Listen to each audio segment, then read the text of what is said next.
extremely difficult to play. I would say it's top 2 difficulty, but it can be tough to go up against.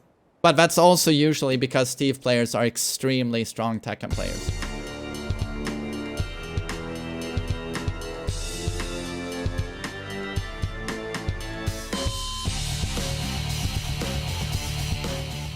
Can you explain why is Steve top?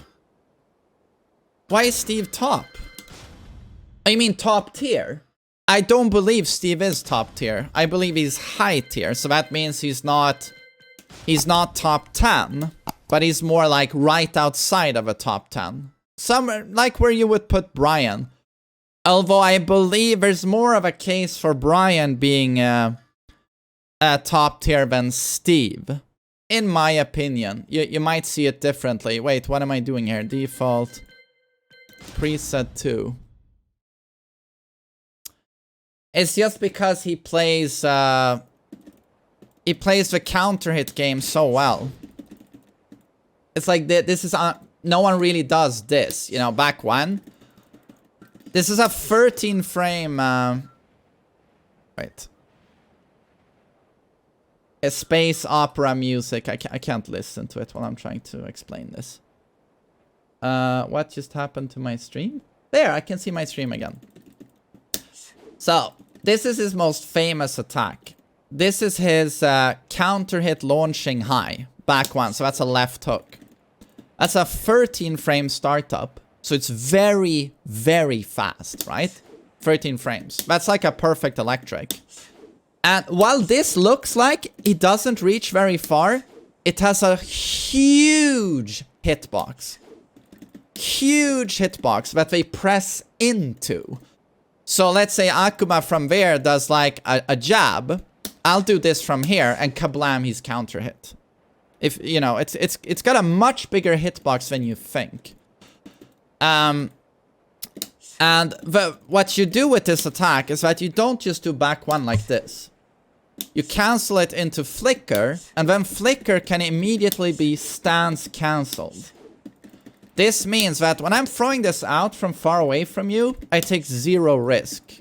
Because I recover so quickly on whiff even, with my cancel into flicker stance. And then I cancel that by like crouching into a backdash or whatever.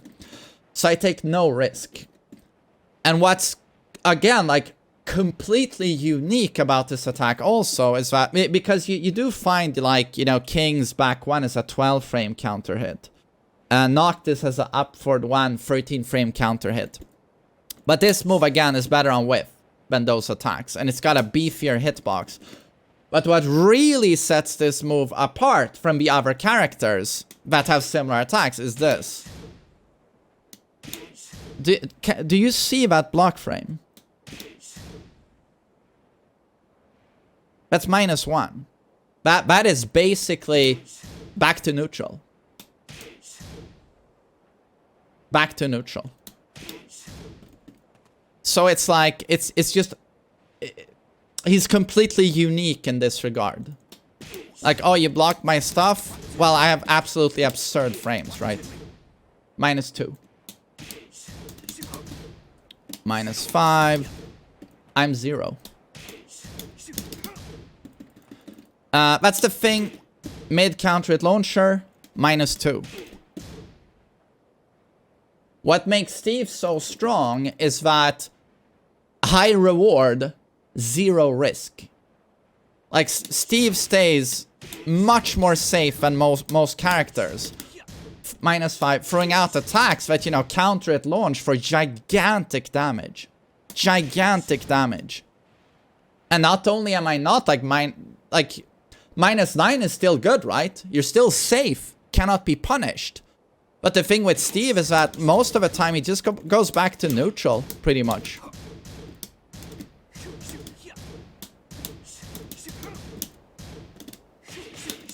That's what makes Steve so strong. You pitbull someone with like ridiculous pressure, right?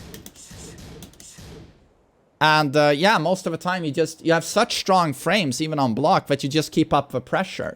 And if your opponent presses into it, he gets launched, right? That's what makes Steve so strong. But the very interesting thing in terms of his identity, he gives you the exact same thing he is granted. He is granted safety, right? While being enormously oppressive and getting gigantic damage if he counter-hits you. And he's super safe. Not only safe, like he builds momentum with his stuff. But in turn, you are also awarded safety. Steve is super safe, but he awards you incredible safety in that his zone punishment is so bad. So while you play against Steve, you sort of also get that Steve quality in that you don't really get punished. Steve's, you know, block punish launcher comes out at 17 frames. There's a gigantic amount of attacks in this game that like end in -15 or -16. Those two are crucial frames. 15, 16. It's no coincidence that his fastest standing launcher is 17. It's so that a ton of stuff, he just doesn't get a launch punish on it. And it's the same for his full crouch punish. Like, there's, like, for example, Heihachi's down back 2 is -17 on block. Or wait, is that one 18? Maybe I'm thinking of Anna's Snake Edge. I think that one's 17. Either way, he's like Gigas and Marduk. The fastest they will launch from crouch is 18. That's really, really, really slow. And again, like, for example, if I'm fighting, like, Kazuya is a good matchup for Steve. Kazuya is destroyed by this attack. And this is, again, due to Kazuya's lack of high evasion. It's just dead. I won that match. Or I pressure you, right? But interestingly, like, if a Kazuya player starts throwing a lot of electrics, I can beat that by doing down 1. Or I'll do a manual peekaboo, down 1. You know, high evasion. But if I duck it and I want a juicy launch, this is terrible.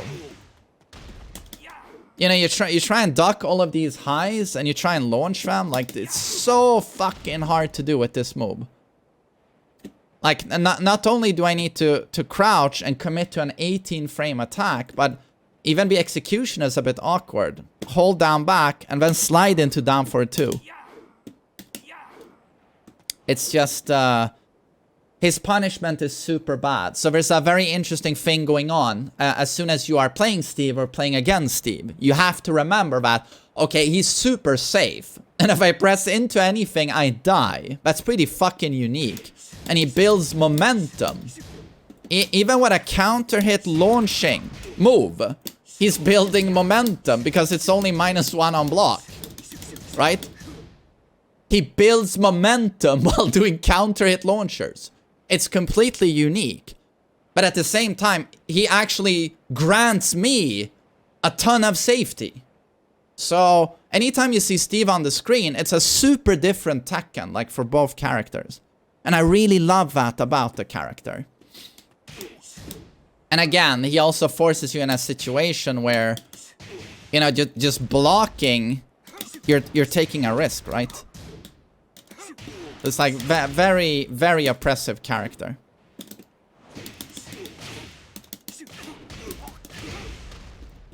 So I really, really like Steve for many reasons. Yeah.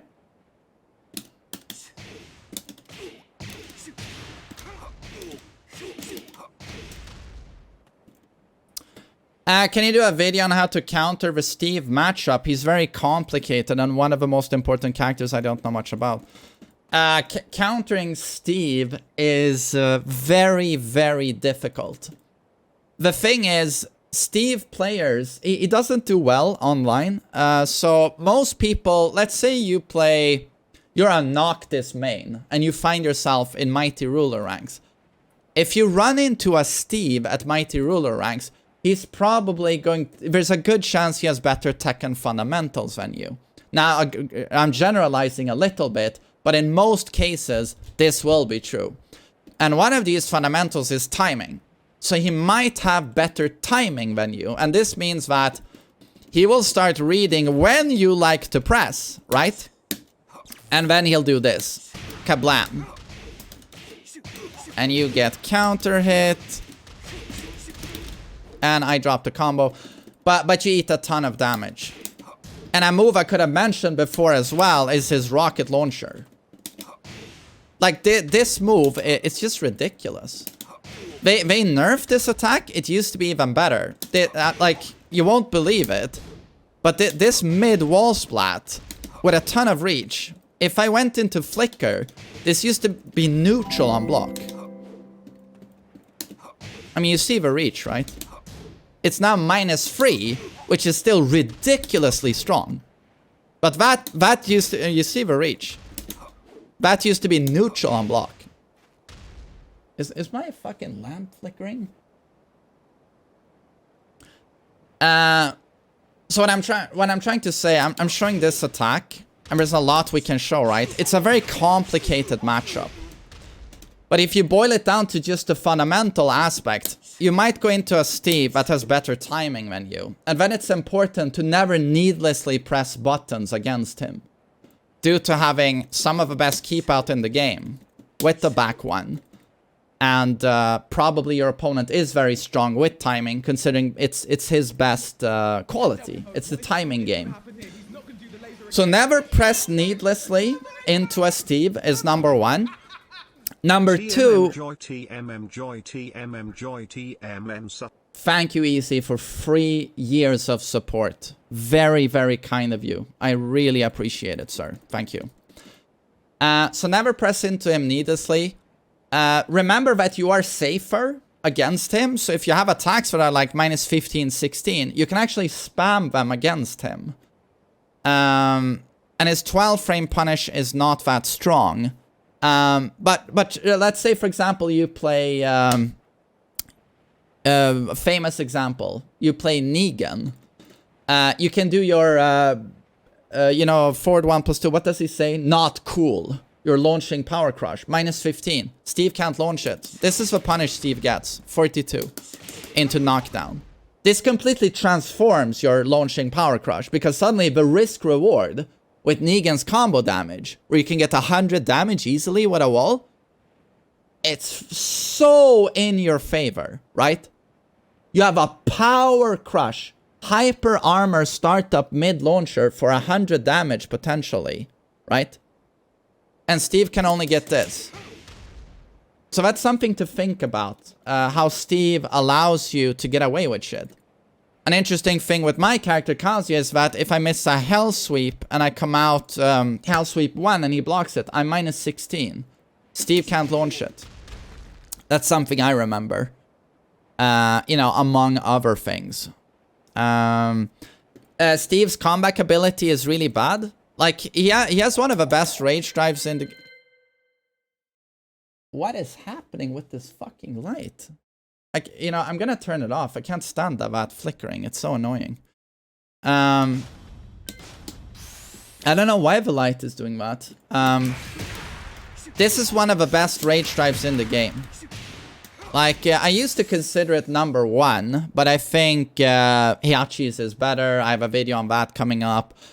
King's is ridiculously good. Marduk's is ridiculously good. There are a couple of other ones we could mention. But this one is like arguably top 2. Why is that? It's because it's like a normal Sonic Fang. Comes out at 14 frames. Plus 15 on block. Although opponent is in a guard state here. So it's not like I get a guaranteed follow-up. But it's unbelievably plus. It's also pretty much homing. Has almost infinite reach. There's nothing you can do. It will catch your backdash. It catches your sidestep.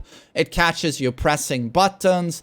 It's as soon as Steve's in rage, it's like you can't do anything. You stand still, pretty much. So there he can force a stomp. But you gotta remember that his comeback utility is super bad. So in terms of anti-Steve, if you get damage on Steve, let's see, you get the big launcher at the start. Or even like you knock him down, whatever, into some damage, fall back. Don't rush into him and try and get more shit going. It's usually very smart. Especially if you have like after a combo, half his health bar gone or 60%, fall back. Don't run into Steve. Let him come to you and try to get shit going. Because his comeback utility is very, very low. It's like he has this rage drive, but if you just back away like this, there's not a whole lot he can do. He can try and force, because again, he needs you to press into him to use his best attacks. And that's sort of his core identity. But if you just fall back with a life lead, he's going to try and get in, and he's going to try and get a stomp on you. Or force you to take a mid.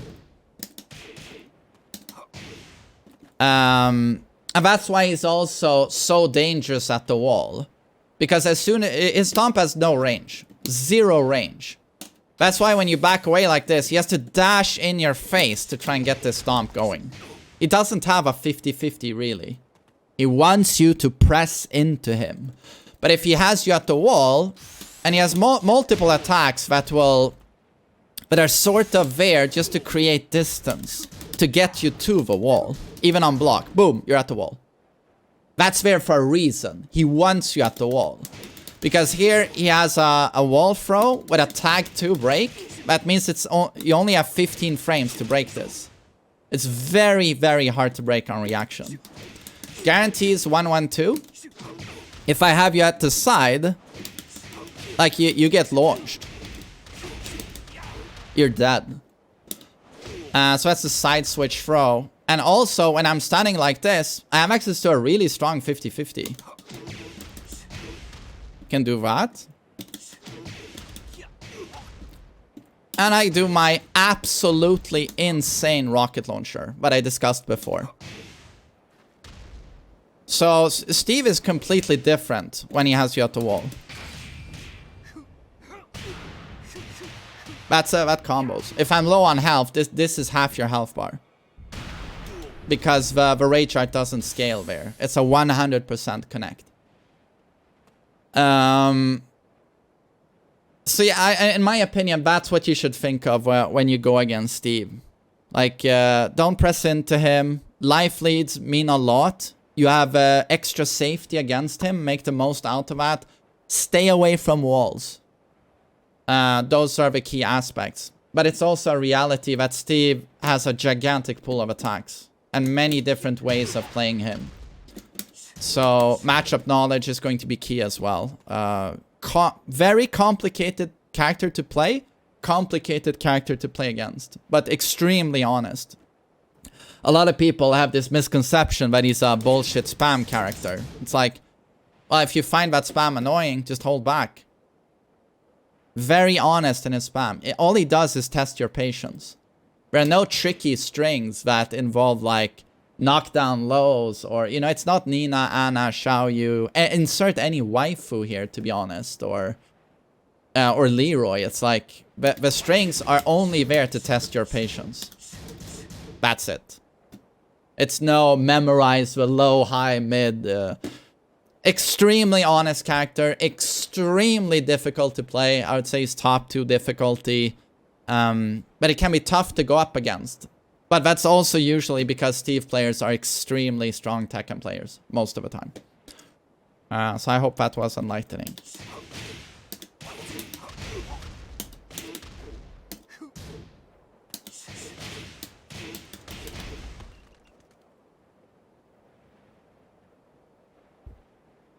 Hey, thank you, Zion. Where do you hope to take the DBD channel, by the way? Oh, the 5 videos I've uploaded, that's going to be the future of that channel. Funny matches, me talking about balance, analyzing the game, killer tier list, why nurse is bullshit. My goal is to have at least 1,000 subscribers by Christmas. I hope I can make it. But I'm just gonna keep going with the channel. It might result into a huge lot of nothing. Doesn't go anywhere, but I love the game, so I'm gonna try.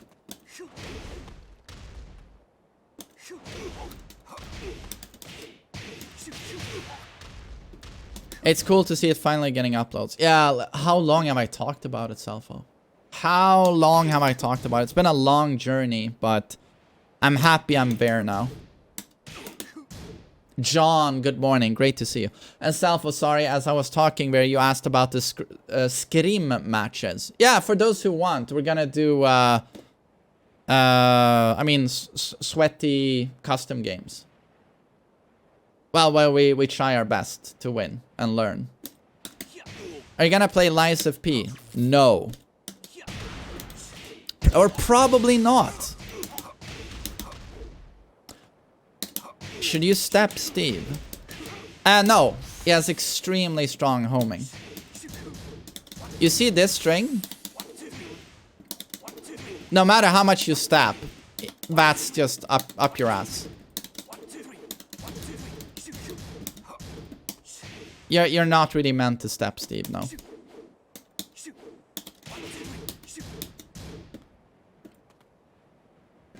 Sidewalk left against back one, down for one, and down for two is important from time to time. I never step Steve, Momo. I keep distance. I treat it like COVID. Distance. Speed, I'm happy you like the videos. Thank you, sir.